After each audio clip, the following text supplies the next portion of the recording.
Hello दोस्तों, आप सभी का स्वागत है आपके अपने यूट्यूब चैनल मिशन राजस्थान में। अभी हम इस चैनल पर रीड 2021 की तैयारी करवा रहे हैं। फोनेटिक्स की बेसिक क्लास की एक वीडियो पहले ही हमारे चैनल पे आ चुकी है, उसी का ये सेकंड पार्ट है। इस फोनेटिक्स सीरीज़ के आने वाले वीडियोस में हम इम्पॉर्टेंट और सिंपल फोनेटिक्स वर्ड्स को यहाँ पे देखेंगे, जिनके आने के सबसे ज़्यादा चांसेस रीड के अंदर होते हैं। प्रीवियस ईयर के फोनेटिक्स भी मैं आपको आने वाले दिनों में शेयर करूँगा। जैसा कि आज आप अपनी स्क्रीन पे देख रहे हैं, आज जो हम फोनेटिक्स पढ़ने वाले हैं वो हैं हमारे डेज ऑफ वीक डेज के जो फोनेटिक्स हैं वो आज हम यहाँ पे डिस्कस करने वाले हैं। तो चलिए हमारा आज का पहला फोनेटिक देखते हैं, जो है मंडे। अब मंडे में अगर आप गौर करेंगे तो पहला साउंड क्या आ रहा है, म का साउंड आ रहा है। म पे थोड़ा हमें प्रेशर करना है, इसलिए हमें ये सिंबल लगाना है। इसको आपने अब देख लिया अच्छे से। अब आपको ध्यान में रहेगा कि सिंबल का मतलब क्या होता है, कि मैंने एम लगाया और उसके ऊपर डॉट कर दिया। पूरे वर्ड के अंदर जिस अल्फ़ाबेट पे या जिस साउंड में सबसे ज़्यादा वजन होता है, हम उसके ऊपर ये एक सिंबल लगा देते हैं। एक तरीके से कोमा होता है, ये ऊपर लग जाता है। तो मंडे में क्या आ रहा है, म और मैं आ गया। मंडे में मैं की साउंड आ गई। मैं ए भी पूरा आ रहा है, इसलिए पूरा लगा लिया। ए होते हैं दो तरीके से, एक तो होता है ये और एक होता है ये। अगर पूरी साउंड आ रही है तो हम ये यूज़ करेंगे, अगर ए की भी आधी साउंड आएगी तो हम ये यूज़ करेंगे। जैसे आप सैटरडे में देख सकते हैं, ये हमने सिंबल यूज़ किया है ए का, ये यहाँ पे। तो जब हम सैटरडे करेंगे तब आपको समझ में आ जाएगा इन दोनों साउंड्स के अंदर में, इन दोनों साउंड्स के बीच में क्या डिफरेंस है। मैं हो गया, ए हो गया, अन नया आ गया, डे। अब डी ए वाई की साउंड क्या बनती है, डे। ये जो ई जैसा आपको दिख रहा है, ये ए की साउंड है, इसका फोनेटिक सिंबल होता है ये। और ये लास्ट में है आई की साउंड, इसका प्रोनाउंसिएशन बना मंडे। इसको हम ऐसे भी लिख सकते हैं, एम फिर ये ए फिर एन डी और डायरेक्ट आई। यहाँ पे ई ना लगा के डायरेक्ट आई भी लगा सकते हैं, दोनों ही सही हैं। इन सभी फोनेटिक्स के अंदर हम ये फोनेटिक ट्रांसक्रिप्शन भी इसका कर सकते हैं। नेक्स्ट है ट्यूसडे। ट्यूसडे का क्या होगा, हमें पहले साउंड आ रही है टी की, तो हमने टी कर दिया, ट्यू। अब यह क्या साउंड आ रहा है, यह का जो साउंड होता है वो सबसे अलग होता है, जो होता है जे के रूप में। फोनेटिक जो हम लिखते हैं यह का, वो लिखते हैं इस तरीके से। तो हमने लिख दिया य। फिर यू की मतलब ऊ की साउंड आ रही है, वो भी बड़े ऊ की। तो हमने क्या किया, यू लिखा, उसके आगे दो डॉट लगा दिए। छोटा अगर ऊ होता तो हम क्या सिंबल लगाते, ये वाला सिंबल लगाते। पर यहाँ पे साउंड आ रही है ट्यूसडे, पूरा यू आ रहा है, पूरा ऊ आ रहा है। यह के साथ में ऊ की साउंड आ रही है, तो वो पूरी आ रही है, लंबी आ रही है, इसलिए हमने क्या किया, इसके आगे ये वाला सिंबल यूज़ किया और दो डॉट लगा दिए, ट्यूज। अब जय की आवाज़ आ रही है। जय के हमने पढ़े थे, तीन सिंबल पढ़े थे जय के। मैं आपको एक बार दोबारा रिवाइज करवा देता हूँ। जय के हमने तीन सिंबल पढ़े हुए हैं, ये देखिए, एक है ये जय, एक है ये जय, एक है ये जय। अब मुझे कैसे पता चला कि यहाँ पे कौन सा जय आने वाला है, या फिर आपको कैसे पता चलेगा एग्जाम में कि मुझे कौन सा जय लिखना है। इसका कोई तरीका नहीं है। मुझे ऐसे पता चला क्योंकि मैंने डिक्शनरी में देखा है, और आपको ऐसे पता चलेगा क्योंकि आपने इस वीडियो में आप ये पढ़ा है। एग्ज़ाम में जो ऑप्शंस आएंगे और जब हम प्रैक्टिस कर लेंगे तो उसके एक्सपीरियंस पे ही हम बता पाएंगे, और कुछ हमें आगे धीरे धीरे समझ में आ जाएगा कि कहाँ पे कौन सा जय आता है। अब हम इस ट्यूसडे पे फोकस करते हैं। ट्यूज और आगे डे, डे की साउंड तो बिल्कुल सेम है, तो क्या प्रोनाउंसिएशन बनेगा इसका, ट्यूसडे। नेक्स्ट है वेनसडे। वेनसडे में वी की साउंड पे हमें थोड़ा सा प्रेशराइज करना है, इसलिए मैंने ऊपर लगा दिया ये निशान। ये डब्ल्यू ना होके ये वी की साउंड है। वी जो वह होता है, वह ये दो तरीके से लिखा जाता है, एक तो इस तरीके से और एक इस तरीके से ले।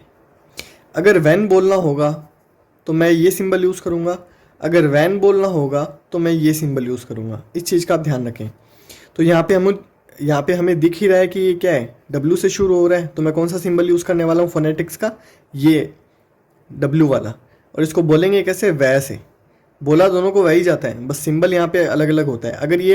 अगर ये स्पेलिंग V से शुरू हो रही होती तो मैं यहाँ पे फोनेटिक्स का कौन सा सिंबल यूज़ करता, वै वाला, ये V वाला यूज़ करता मैं। यहाँ पे W से शुरू हो रही है इसलिए W यूज़ कर रहा हूँ मैं।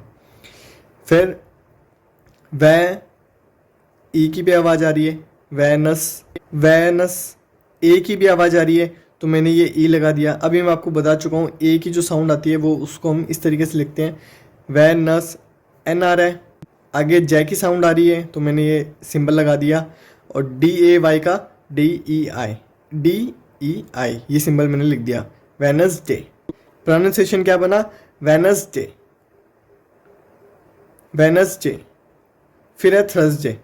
थर्सडे का क्या है, थे, थे से शुरू हो रहा है। थे को हम फोनेटिक्स में कैसे लिखते हैं, इस तरीके से। अगर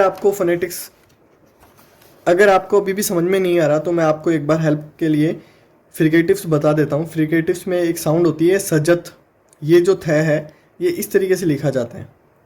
अगर आपने हमारी पहली क्लास भी अभी तक नहीं देखी है तो इस वीडियो से आपको बिल्कुल भी हेल्प नहीं मिलने वाली। पहले जाके आप हमारे इस चैनल पे फोनेटिक्स की पहली क्लास को देखिए, उसके बाद में इन फोनेटिक्स सिंबल्स को याद कीजिए, इनको मेमोराइज कीजिए, इनको लिखिए बार बार। उसके बाद में कहीं जाके आप यहाँ पे इस सीरीज़ का फ़ायदा उठाएंगे। जो आज की क्लास है उसका आपको कुछ बेनिफिट मिलने वाला है, वरना आप अपना टाइम ही वेस्ट कर रहे हैं। थर्सडे, मुझे थे दिख गया, मैंने थे लगा दिया। थर्सडे, अब आ रहा है अर की आवाज़। तो अर मैं आपको बता चुका हूँ इस तरीके से आता है, अर, थ्रस। और आगे आ रहा है जय की आवाज़, तो थ्रस डे, तो सिंपल थर्सडे। नेक्स्ट है फ्राइडे। अब आपको कुछ इजी लग रहा होगा कि हाँ, डी ए वाई साउंड जो है वो कैसे आएगा, डे, और जो बेसिक साउंड है उनके हमें सिंबल लगाते हुए चल रहे हैं। फ्राइडे, तो फ्राइडे में एफ आ रहा है तो एफ आ गया। आगे आर की आवाज़ आ रही है, फ्राइडे, फ्रा, आर आ रहा है, फ्राई आ गया, फ्राई। अब दो साउंड मिक्स आ रहे हैं, एक तो है ए और एक है ई का। तो यहाँ पे आपको डिप्थोंग जो है यहाँ पे देखने को मिलेगा, जो कि है ये किसका साउंड है, ए प्लस में ई का साउंड है ये। Fry, Friday, Friday, Friday. तो आपको साउंड अब आपके समझ में आ गया होगा कि ई और आई का एक साउंड बीच में आ रहा है, गौर कीजिए। फ्राइडे, ये आई जो आ रहा है ना, आई, ये डिप्थोंग है यहाँ पे, तो आ गया फ्राइडे। नेक्स्ट देखते हैं सैटरडे। सैटरडे में आपको सै तो दिख ही रहा है, अगर ये शय होता तो यहाँ पे ये साइन होता, बड़ा एक ऐसा दिखता आपको, पर यहाँ पे ये सै है इसलिए आपको ये छोटा दिख रहा है, सै। फिर आगे है सैटरडे, यहाँ पे ए का साउंड आ रहा है, तो ए का साउंड क्या होता है, ऐसे वाला। यहाँ पे मैं एक बार पहले, ये वाला ए जो होता है ये छोटा ए होता है, ये जो ई का सिंबल होता है ये छोटा होता है, और ये वाला जो सिंबल हमने दिया है ये बड़े ए का साउंड है, सै। ए वाला जो साउंड आ रहा है ना, ये यहाँ पे आ गया सै। फिर आ रहा है टी का साउंड आ रहा है तो मैंने कर दिया टी, सैटरडे। फिर आया ए का साउंड आ रहा है, ए का साउंड आ रहा है पर वो बहुत छोटा आ रहा है, सैटरडे, सैटरडे। तो मैंने ये वाला सिंबल यूज़ किया। यहाँ पे मैंने ये वाला सिंबल ए का इसलिए यूज़ नहीं किया क्योंकि यहाँ पे जो ए का साउंड आ रहा है वो भी क्या आ रहा है, आधा ए का साउंड आ रहा है, इसलिए सैटरडे। और बाद में डी ई आई तो डी ए वाई की वजह से आया है। आज का आखिरी फोनेटिक है संडे, तो मैंने लगाया एस, सन। अब एक जो ए का आवाज़ है वो पूरा प्रॉपर आ रहा है तो मैंने लगाया ये वाला ए, सन। आगे एन भी पूरा है तो मैंने लगाया एन, और डी ए वाई का डी ई आई, संडे। तो इसका फोनेटिक्स बन गया संडे। इसी तरीके से हमें फोनेटिक्स करने हैं। अब क्या है, जितने ज़्यादा वर्ड हम कर सकते हैं, हमें इनको रटना नहीं है, हमें रटना सिर्फ क्या है, इन फोनेटिक सिंबल्स को। मैं एक बार ए वाले साउंड में जो हमें आज थोड़ा सा कन्फ्यूज़न हो गया था वो ये है कि ए जो होता है, छोटा ए, वो इस तरीके से लिखा जाता है, और जो बड़ा ए जो होता है वो इस तरीके से लिखा जाता है। ये जो फोनेटिक्स की जो क्लास हमने ली थी बेसिक, ये बहुत इंपॉर्टेंट क्लास है, और अगर आप इस क्लास में फोनेटिक्स पढ़ेंगे तो आपको इतने डिफ़िकल्ट नहीं लगेंगे फोनेटिक्स। बस डिफ़िकल्टी इनमें बस इतनी है कि आपको एक बार याद करना, इनको थोड़ा सा ट्रिकी है। आप 5-6 बार इनको 2-3 दिन लगातार लिखेंगे तो आपको ये आराम से याद हो जाएंगे। और मैंने तो आपको ट्रिक्स भी बताई है, ये पटक बगड़, दफज हवश सजत। इस तरीके से अगर हम फोनेटिक्स पढ़ेंगे तो एग्ज़ाम में ज़रूरी नहीं है कि हमसे डायरेक्ट एक वर्ड का फोनेटिक ट्रांसक्रिप्शन पूछे। वो हमसे ऐसे क्वेश्चन भी पूछता है कि डिफरेंट वर्ड, आप दिए गए 4 ऑप्शंस में से वो ऑप्शन सेलेक्ट कीजिए जिसकी साउंड, एंडिंग साउंड डिफरेंट है। तो वो क्वेश्चंस करना हमारे लिए चुटकियों का खेल हो जाएगा। आप समझ रहे हैं? आप एक बार इस तरीके से अगर कम से कम 100 वर्ड्स की प्रैक्टिस कर लेंगे तब आप अपने आप में कॉन्फिडेंस भी एनहेंस होते हुए देखेंगे कि आपको कितना ज़्यादा कॉन्फिडेंस आ गया है फोनेटिक्स टॉपिक के अंदर। ये आपका प्रोनाउंसिएशन के अंदर भी हेल्प करेगा। आपकी डे टू डे लाइफ में आपको कौन सा वर्ड किस तरीके से बोलना चाहिए उसमें भी आपको काफ़ी हेल्प करेगा। अगर आप इसी तरीके की वीडियोस हमारे चैनल पे देखना चाहते हैं तो आप इस चैनल को सब्सक्राइब कर सकते हैं। धन्यवाद।